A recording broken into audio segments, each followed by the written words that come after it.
सभी का आपके अपने YouTube चैनल में। तो आज के इस वीडियो में हम बात करने वाले हैं राजस्थान बोर्ड परीक्षा 2020 यानी बोर्ड एग्जाम 2020 के लिए कक्षा 10वीं की जो सामाजिक विज्ञान है उसके 30 मोस्ट इंपोर्टेंट क्वेश्चन लेकर आया हूं मैं, जो आंसर सहित है, यानी आंसर भी साथ में है। तो वीडियो को कहीं पर भी स्किप नहीं करना है, वीडियो को पूरा देखना है। और इस वीडियो से यानी ये 30 मोस्ट इंपोर्टेंट क्वेश्चन है, यदि आप ये इन क्वेश्चंस को अच्छे से तैयार कर लेते हैं तो आप 75 प्लस क्रॉस कर सकते हैं एसएसटी में। तो ये वीडियो आपको पूरा देखना है। और इससे पहले आप सभी से मेरी रिक्वेस्ट है कि यदि अभी तक आपने हमारे चैनल को सब्सक्राइब नहीं किया है तो सब्सक्राइब कर लें और साथ में बेल आइकन है उसको भी प्रेस कर लीजिए। तो क्वेश्चंस है वो हम स्टार्ट करते हैं, जिसमें हमारा जो सेक्शन, अब बोर्ड पेपर की यदि हम बात करें तो बोर्ड पेपर में आपके 4 सेक्शन आते हैं। जो पहला सेक्शन आता है उसमें आपके एसएसटी में 1 से 10 तक के क्वेश्चन आते हैं, जिसमें 1 से 10 तक के क्वेश्चन आते हैं वो आपके सेक्शन ए में आते हैं, जिसमें आपके एक नंबर के क्वेश्चन आते हैं, छोटे क्वेश्चन जो आपके एक अंक के पूछे जाते हैं। जिसमें पहला क्वेश्चन हमारा है कि मत्स्य महाजनपद की राजधानी कहाँ थी, तो आपको बताना है। और क्वेश्चन और उसके आंसर की जो लैंग्वेज है वो हिंदी और इंग्लिश दोनों में है। ओके, तो इंग्लिश मीडियम वाले बच्चे भी इनमें फ़ायदा ले सकते हैं और हिंदी मीडियम वाले बच्चे भी इनको पढ़ सकते हैं। तो इसमें पहला प्रश्न है हमारा कि मत्स्य महाजनपद की राजधानी कहाँ थी। तो मत्स्य महाजनपद की राजधानी कहाँ थी? विराटनगर। तो आपका आंसर क्या आएगा इसमें? विराटनगर। विराटनगर आपका कन्फर्म आंसर होगा। ओके, मत्स्य महाजनपद की राजधानी कहाँ थी? विराटनगर। तो सारे बच्चों को याद करना है कि मत्स्य महाजनपद की राजधानी कहाँ थी। दूसरा प्रश्न हमारा है जयपुर का जंतर मंतर क्या है। जयपुर है उसका जंतर मंतर क्या है? तो जयपुर का जंतर मंतर क्या है? तो सारे बच्चों को इसका आंसर देना है कमेंट में कि जयपुर का जंतर मंतर क्या है। तो ये काफी मोस्ट इंपोर्टेंट क्वेश्चन लगा मेरे को, इसलिए मैंने इस क्वेश्चन को यहाँ पर ऐड किया है। अब इसका आंसर आप देख सकते हैं, जिन बच्चों को इसका आंसर नहीं आता है, तो जयपुर का जंतर मंतर सवाई जय सिंह द्वारा बनाया गया। शॉर्ट क्वेश्चन में यहाँ से भी क्वेश्चन बन सकता है कि जयपुर का जो जंतर मंतर है वो किसके द्वारा बनवाया गया। तो जयपुर का जंतर मंतर किसके द्वारा बनवाया गया था? सवाई जयसिंह के द्वारा बनाया गया था। और 5 वेधशालाओं में से एक है, यानी जयपुर का जो जंतर मंतर है वो सवाई जयसिंह द्वारा बनाया गया और ये 5 वेधशालाओं में से एक है। और इसका निर्माण ज्योतिष अध्ययन के लिए हुआ था। इसका निर्माण किसके लिए, किसके अध्ययन के लिए हुआ था? ज्योतिष अध्ययन के लिए हुआ था। और इंग्लिश में भी आप इस क्वेश्चन के आंसर को पढ़ सकते हैं अच्छे से। उसके बाद में हमारा नेक्स्ट प्रश्न है 3 का क्वेश्चन है लोकतंत्र के पश्चिमी सिद्धांत के प्रमुख समर्थकों के नाम लिखिए। यानी जो लोकतंत्र का जो पश्चिमी सिद्धांत है उसके प्रमुख समर्थकों के नाम लिखिए। ओके, तो प्रमुख समर्थक कौन कौन से हैं? कोई 2 के नाम आपको जरूर याद रखने हैं इसमें, जिसमें पहला है हमारा होबस, दूसरा है रूसो, तीसरा है जेफरसन और चौथा है हरबीर स्पेंसर। तो इसमें 4 दिए गए हैं, मैंने 4 दिए यहाँ पर, आपको कोई 2 याद रखने हैं। ये मोस्ट इंपोर्टेंट क्वेश्चन है।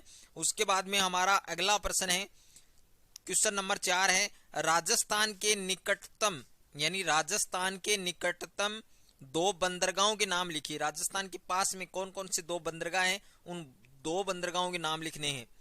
तो 2 बंदरगाह कौन कौन से? एक तो है कांदला और दूसरा है मुंबई। यानी राजस्थान के निकटतम 2 बंदरगाहों के नाम कौन कौन से हैं? एक तो है कांदला और दूसरा है मुंबई। ये क्वेश्चन भी आपके वेरी वेरी इंपॉर्टेंट है, तो आप सभी को ये क्वेश्चन भी याद करना है। उसके बाद में हमारा नेक्स्ट प्रश्न है कि श्री एम विश्वेश्वरैया की पुस्तक का नाम लिखिए।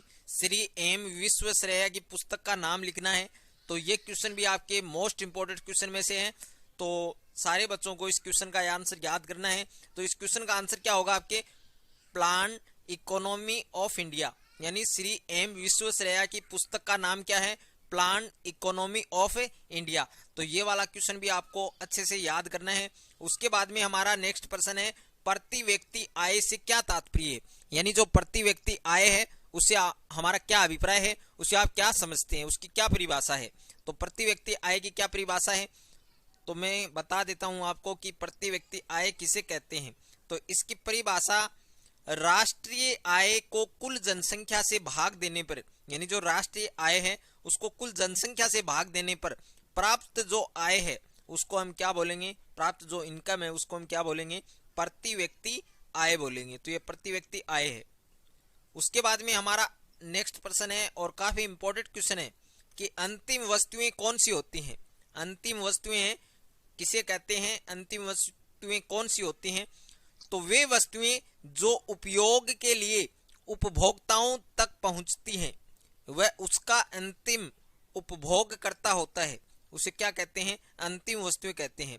कि वे वस्तुएं जो उपयोग के लिए उपभोक्ताओं तक पहुंचती है, वे वस्तुएं जो उपयोग के लिए उपभोक्ताओं तक पहुंचती हैं, वह उसका अंतिम उपभोगकर्ता होता है, उसे क्या कहते हैं, अंतिम वस्तुएं कहते हैं। तो ये क्वेश्चन भी काफी इंपॉर्टेंट है। उसके बाद में हमारा नेक्स्ट प्रश्न है, अगला क्वेश्चन है हमारा क्वेश्चन नंबर 8, मुद्रास्फीति किसे कहते हैं। मुद्रास्फीति की परिभाषा लिखनी है।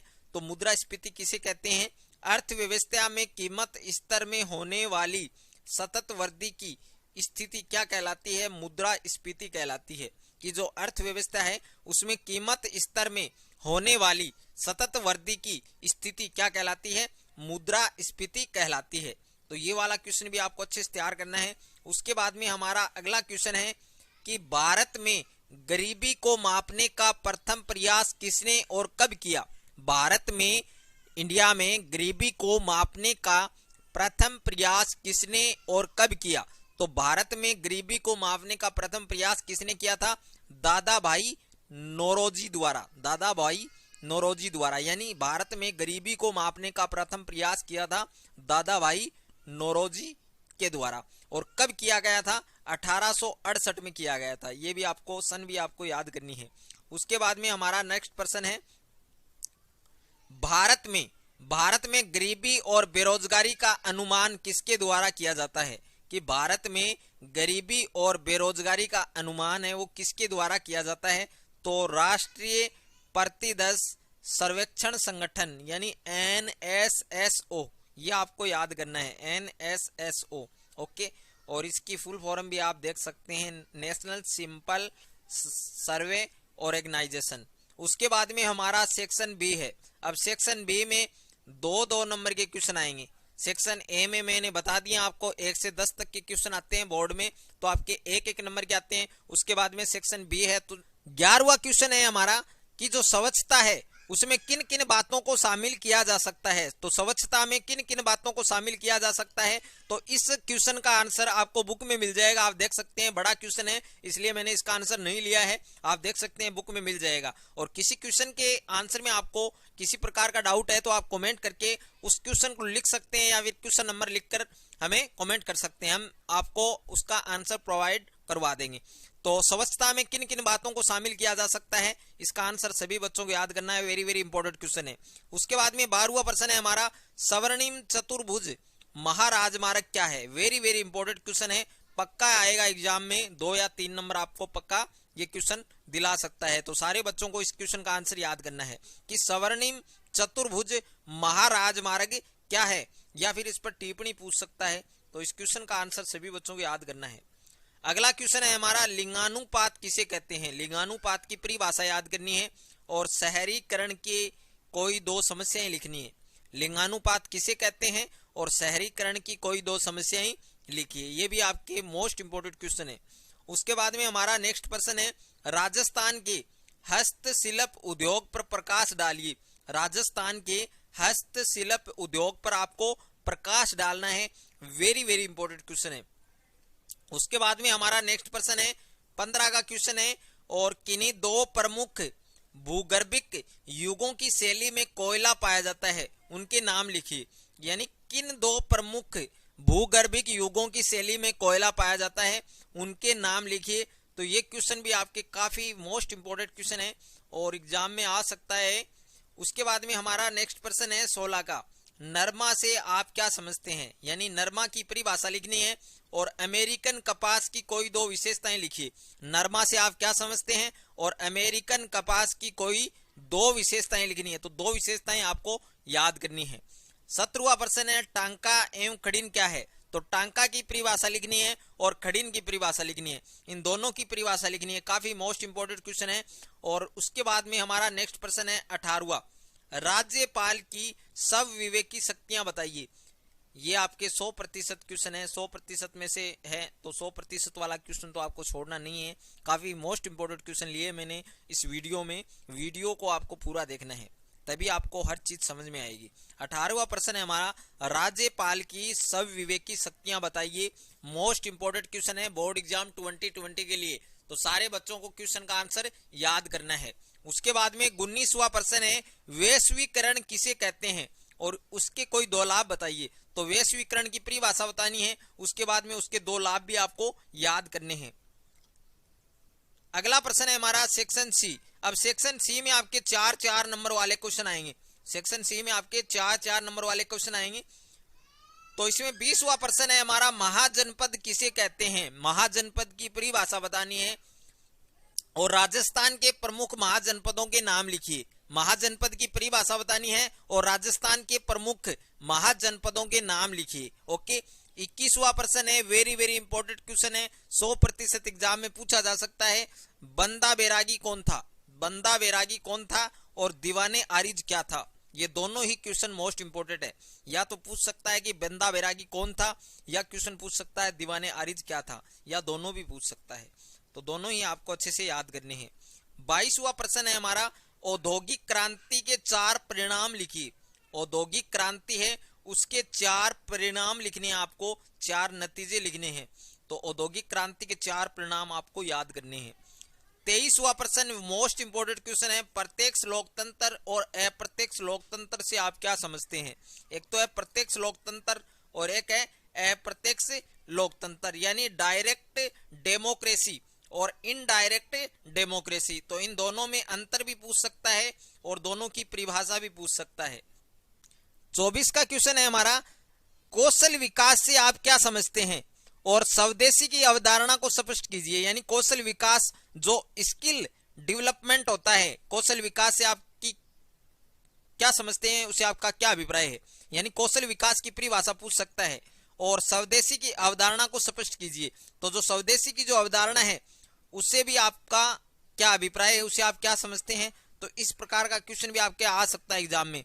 25वां प्रश्न है, संस्थागत और गैर संस्थागत वित्तीय स्रोतों में अंतर लिखिए। एक तो है संस्थागत और एक है गैर संस्थागत वित्तीय स्रोत हैं, इनमें आपको अंतर याद करना है। मोस्ट इंपोर्टेंट क्वेश्चन है और 4 अंतर आपको याद होने चाहिए इसमें। 26वां प्रश्न है, उपभोक्ता शोषण किस प्रकार रोका जा सकता है। उपभोक्ता जो शोषण है वो किस प्रकार हम रोक सकते हैं, किस प्रकार रोका जा सकता है। तो ये क्वेश्चन भी आपके मोस्ट इंपोर्टेंट क्वेश्चन है। उसके बाद में 27वां प्रश्न है हमारा, निम्न पर टिप्पणी लिखिए, जिसमें 2 क्वेश्चन दिए गए हैं। पहला है साइमन कमीशन और दूसरा है भारत छोड़ो आंदोलन। निम्न पर टिप्पणी लिखिए, तो पहला है साइमन कमीशन और दूसरा है भारत छोड़ो आंदोलन। ये क्वेश्चन भी आपके मोस्ट इंपोर्टेंट है। उसके बाद में 28वां प्रश्न है हमारा, 28वां क्वेश्चन याद करना है आपको, केंद्रीय मंत्रिमंडल की शक्तियों का वर्णन कीजिए। केंद्रीय मंत्रिमंडल की शक्तियों का वर्णन कीजिए। और इसके अथवा में जो क्वेश्चन दिया गया है वो क्वेश्चन भी आपके मोस्ट इंपोर्टेंट क्वेश्चन है। तो ये दोनों क्वेश्चन आपको याद करने हैं। और अथवा में जो क्वेश्चन दिया गया है वो क्वेश्चन क्या दिया गया है, लोकसभा की शक्तियों का वर्णन कीजिए। लोकसभा की जो शक्तियां हैं, जो पावर्स हैं, उनका आपको वर्णन करना है। 29वां प्रश्न है आपका, उच्च न्यायालय के कार्य क्षेत्र एवं शक्तियों की विवेचना कीजिए। उच्च न्यायालय के जो कार्य क्षेत्र हैं और उनकी जो शक्तियां हैं उनकी विवेचना करनी है, उनका वर्णन करना है। और 30वां प्रश्न आपका मानचित्र से संबंधित है। भारत के दिए गए मानचित्र में निम्नलिखित को प्रदर्शित कीजिए, अंकित कीजिए। और मानचित्र का क्वेश्चन आपके 5 नंबर का आता है। और इससे भी पहले मैंने एक वीडियो बनाया था मानचित्र का, तो वो वाला भी आपको देखकर जाना है क्योंकि उसमें भी आपके मोस्ट इंपोर्टेंट है। तो इसमें पहला क्या दिया गया आपको, होशंगाबाद, दूसरा दिया गया चेन्नई, तीसरा दिया गया है बोकारो और चौथा है विशाखापट्टनम, 5वां आपके दामोदर घाटी परियोजना। तो ये क्वेश्चन भी आपके मोस्ट इंपोर्टेंट क्वेश्चन है।